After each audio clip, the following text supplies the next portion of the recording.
ছোট কর্তার অন্নপ্রাশন হবে তো নাকি? আর তাতে পেট পুজো হবে না? তাই বল বামা, এ নিয়ে তো আমিও ভাবছিলাম, আর তোদের ছোট কুমারের সঙ্গে কথাও বলেছি। বাহ বাহ বাহ বাহ, বেশ বেশ বেশ। ও রানীমা, আমি কিন্তু নিজের হাতে ওই ছোট কর্তার মুখে ভাত প্রসাদ তুলে দেবো। হ্যাঁ তাই তো হবে, তুই ছাড়া ওকে প্রসাদ কে খাওয়াবে? বেশ বেশ বেশ বেশ। দেখো গো রানীমা, দেখো দেখো, আমার বড় না তু হাত পরে আশীর্বাদ করবে গো, তু হাত পরে আশীর্বাদ করবে। ও লগেন কাকা, তৈরি হবে না? তৈরি কোথাও যেতে হবে ঠাকুর? কিছুই বোঝো না গো তুমি, তোমাকে এবারে সব সেই খোলসা করে বলতে হয়। ওরে বাবা, ছোট কর্তার অন্নপ্রাশনে পেট পুরে খেতে হবে তো। ও খাওয়ার কথা বলছো? সে খাওয়ার জন্য তো আমি সব সময় তৈরি। ওরে বাবা, সব সময় তৈরি হলে হবে না, এ তো আর চেষে খাওয়া নয়, ছোট কর্তার অন্নপ্রাশন বলে কথা। সে একেবারে জোলাপ দিয়ে পেট পরিষ্কার করে তারপর তুই খেতে বসবে।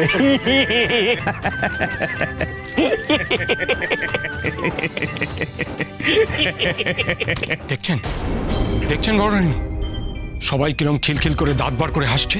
চুপ করো, ওদের হাসি আমি গুছিয়ে দেব।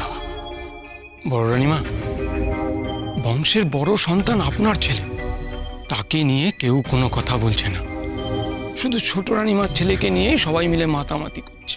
বলতে দাও হরিহর, বলতে দাও। যে যা ভালো বুঝে তাই করুক, আমিও দেখব কত ধানে কত চাল হয়। এই হাসি কথা কতদিন বজায় থাকে। ঠিক বলেছেন বড় রানী, ঠিক বলেছেন। আমি থাকতে অন্নদার ছেলের জীবনে কোনো শুভ কাজ শুভ হবে না, এর শোধ আমি তুলবই।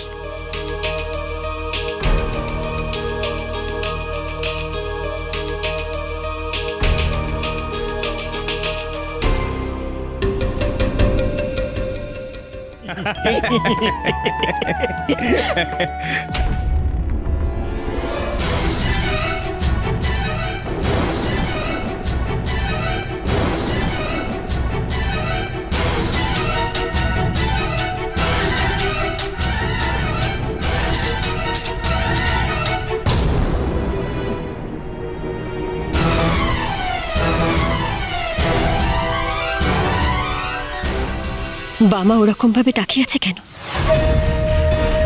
ও যেন আমার মনের ভেতরটা দেখতে পারছে। ও কি তাহলে সব কথা জেনে ফেললো?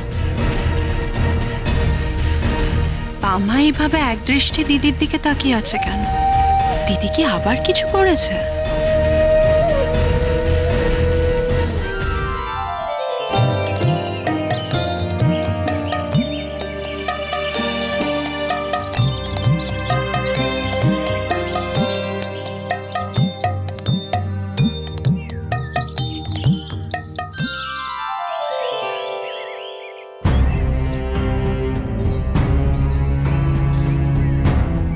একই দেবী, কি রে বড় অবাক হলি যা? অবাক তো হওয়ারই কথা। দিনে দুপুরে আপনি তারাময় রূপ ধারণ করে মন্দিরে যাচ্ছেন কেন দেবী? আমাদের ডাকলেন না, সঙ্গেও নিলেন না, সেই কারণেই আমরা বিস্মিত দেবী। আজ তোদের সঙ্গ আর আমার চাই না। আর শুধু এই রূপ না, আমাকে আজ আরো একটা বিশেষ রূপ ধরে সকলের সামনে দাঁড়াতে হবে রে। আপনি কোন বিশেষ রূপের কথা বলছেন দেবী? আপনার সেই রূপ কি আমাদের অজ্ঞাত? দেখ তোরা, আমার এই রূপ তোদের জ্ঞাত কিনা।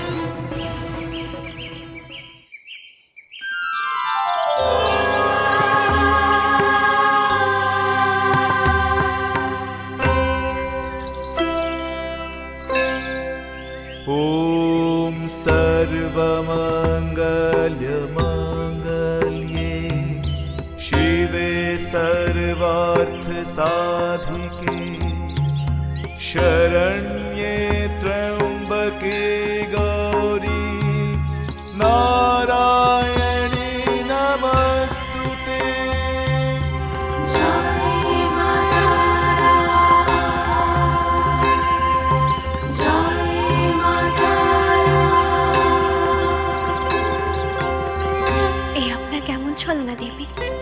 যে আপনার মা বিপত্তারিণীর রূপ। একই অঙ্গে আপনার বহু রূপের কথা শুনেছি, দেখেছি। মা বিপত্তারিণী রূপের কথাও শুনেছি। কিন্তু এই বিপত্তারিণী রূপের বহিঃপ্রকাশ তো এর আগে কখনো ঘটেনি। আজ সময় এসেছে সর্বসাধারণকে আমার এই রূপ দেখানোর। ভক্তদের সাথে এই বিপত্তারিণী রূপের পরিচয় ঘটাতে হবে। তারাপীঠ মন্দিরকে এই রূপেরও সাধন ক্ষেত্রে পরিণত করতে হবে দেবী, আর সেই কারণেই আমাকে এক বিশেষ ছলনার আশ্রয় নিতে হবে। কোন ছলনার আশ্রয় নেবেন দেবী? সময় হলেই সব জানতে পারবি। এখন চলি।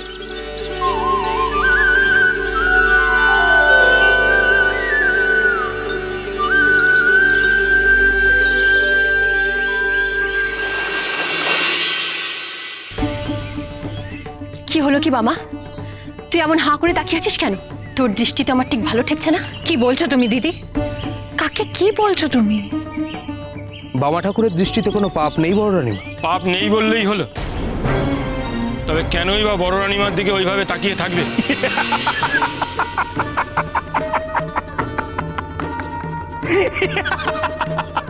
আমি বামাকে ছোট করার জন্য এইভাবে কথাগুলো বললাম, আর অদ্ভুত তো, বামা হেসে উঠল। কি হলো তোর বামা? এইভাবে হেসে উঠলি কেন? দুর্গা দুর্গা দুর্গা, জয় শ্রী দুর্গা, জয় মা তারা।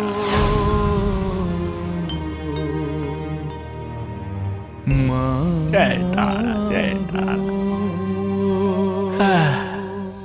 শোনো গো, আমার বড় মা হলেন কি অন্তর্যামী। এই জগতে যা কিছু ঘটে সব তিনিই ঘটান, আর এর অন্যথা ঘটানোর সাধ্যি এই ত্রিভুবনে কারণ নেই গো।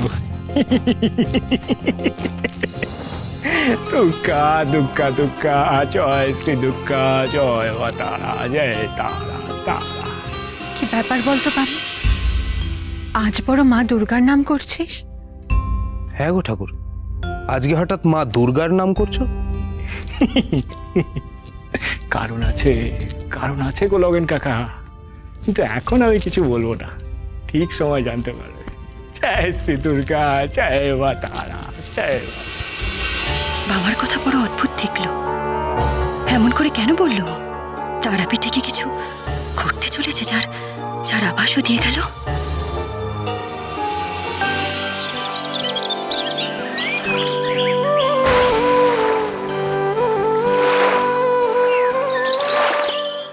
দুর্গা দুর্গা দুর্গা, জয় শ্রী দুর্গা, জয় মা তারা। ঠাকুর, ঠাকুর গো। ঠাকুর, বলছিলাম একটা মায়ের গান ধরো না গো। তোমার গলায় মায়ের গান শুনলে যা শান্তি পাই না। আমি এখানে বসে একটু গান শুনি, ধরো না গো ঠাকুর একটা গান। মায়ের গান? হ্যাঁ গো। তা বেশ বলেছো লগেন কাকা। বড় মা গো, তুমি তো ভুলেই গেছো আমার কথা গো। মহাপীঠ